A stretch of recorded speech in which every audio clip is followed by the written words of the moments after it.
quick run through of what it is we're going to see here today. First of all, I'm going to start by showing you how these rugs are made. Then I'm going to show you how we unravel the silk from the cocoons before the silk rugs are made. And once we've seen that, then I'm going to give you some brief information on some of the completed examples. Is that okay with you? Mm-hmm. Perfect. If you have any questions, please ask. And I'll do my best to try and answer them for you, okay? Ladies and gentlemen, please come a little bit closer. Have you seen these rugs made before? No. Okay, do you think you'd have the patience to make them? No. Probably not. Okay. Very briefly, let me start off by telling you. Ladies and gentlemen, I apologize. Come in front of this lady first. We're going to move on to that one in a minute. Come in front of this lady here first. Ladies and gentlemen, very briefly, please note, in Turkey, all handmade rugs made the same way. Basically, what I'm saying is, if the carpet in question is large, the loom they're made on is large. If the carpet in question is silk, instead of using wool, we use silk. The technique of weaving does not change. Okay? Oh, please come to the front. You see? No, I Now, ladies and gentlemen, just for 1 minute, what I would like you to do is this. Don't look at her. Look at me for a minute. She's prettier than I am, but bear with me for a minute, okay? In the meantime, please think of my two fingers as being two vertical threads side by side. The knot, when I say the knot, I actually mean the pile, the top of the rug, what we end up walking on. It is put in like this. You see that? Mm-hmm. You may have heard of the double knot. Mm-hmm. That's it. In carpeting, known as the double knot because it goes around the two vertical threads. That's where the name comes from. Okay? And when we put this carpet on the floor, that upper section is what we walk on. That's the pile. Are you with me? Mm-hmm. Now, I'm going to ask this lady to put the knot in slowly so you can actually keep up with her. What the process involves is this. Please come a little bit closer now. Let me sit beside her. So can you see behind me? Okay. Ladies and gentlemen, can you see the two vertical threads? Yes. Separate them with their fingers. Now the wool, as I said, this is a wool carpet. Goes around in like this. Around the first, over and the second. Bekle. Can you see that? Yeah. Now please watch me again. There it is there. Okay. Okay, she brings the two ends together, pulls that down, and cuts that off. That is one double knot. Wow. Watch it again. Round the first, then the second, And then. down, and cut. Ladies and gentlemen, every knot is put in one by one. Oh my gosh. So you can imagine how many knots are necessary to make a whole rug. Now, we haven't finished yet. When we have a whole row of knots, they then use heavy combs like these, quite heavy, to make the knots sit tighter on top of one another, like this. I'm sorry, let me just move over here so you can see. Here's that. Now, the reason, ladies and gentlemen, the reason why we do the combing is because the more number of knots means the finer the carpet. Attention, please, because I just said something very, very important. It's something that a lot of people overlook. Ladies and gentlemen, if you noticed, I said more knots means a finer carpet. Yeah. I did not say more knots means a better carpet. Finer and better are completely different things, and a lot of people get the two mixed up. Let me quickly explain to you what I'm trying to say. Name me the most expensive car you can think of. Mercedes-Benz.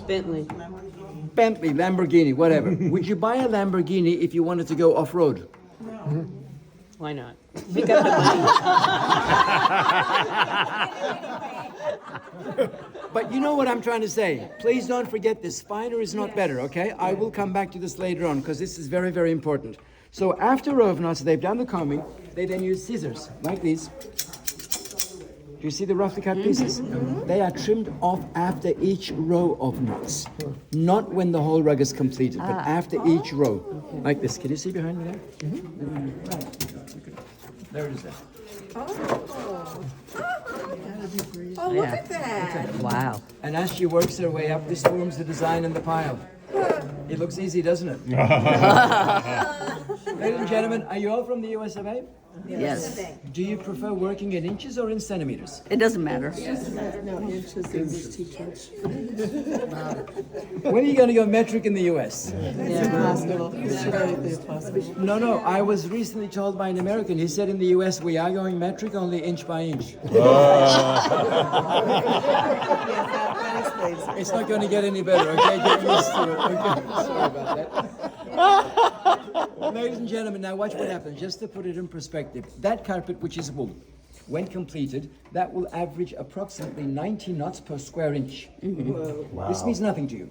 No. But what it does mean is this. For an average weaver to make a wool carpet with 90 knots, 3 by 5 in feet, if you can visualize it. Size is fairly small. She needs about a month and a half work. However, this is where it gets interesting. For the same lady to make the same size rug using silk, may I ask you to come over this way now, please? I'm not boring you, am I? No, not at Come all. over this way. Come over this way, Sergeant. Ladies and gentlemen, will you agree with me when I say silk is much finer than wool? Oh, yeah. So finer material now means we need more knots to cover the same area. Make sense? Yes. Do you remember how many number of knots the wool one had? 90. 90. The carpet that she's working on, which is 100% silk, now averages 645 knots to the square inch. She needed a month and a half for a 3 by 5 in wool. For the same lady to make the same size rug in silk, she now needs 8 months' work. Wow. Please note, again, very important, the difference in time between wool and silk is the only reason, I repeat, the only reason why silk rugs cost much more than the wool ones. Not because of silk, as a lot of people tend to think, but because of time. If you watch carefully, let me get down so you can see.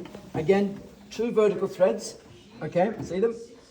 The silk thread goes around the first, over, then the second, same knot, okay, down and cut. Exactly the same knot. Then comes the same combing and the same trimming process. Okay? Ladies and gentlemen, interesting fact about silk. You know how silk appears to be very soft and fragile? Please note, on the contrary, silk is the second strongest natural material in the world. Do you know what the strongest is? Spider's web is the strongest. In other words, silk rugs you can walk on. Silk is much stronger than wool, but there is one major handicap associated with walking on a silk rug. Do you know what that is? Remember when I said they take much longer to make? As a result, they cost considerably more. So generally speaking, the average person feels a little bit uncomfortable about walking on a rug which costs as much as it does.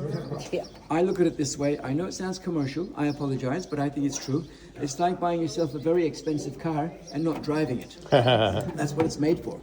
I will admit, the size of the rug that she's working on, that's too small for the floor. That's more like a wall hanging. But when you start looking at silk rugs, 8 by 10, 9 by 12 in feet, that's too big for the wall. That's definitely for the floor. Right. So silk you can walk on, if you can justify walking on it. That's a question you have to answer.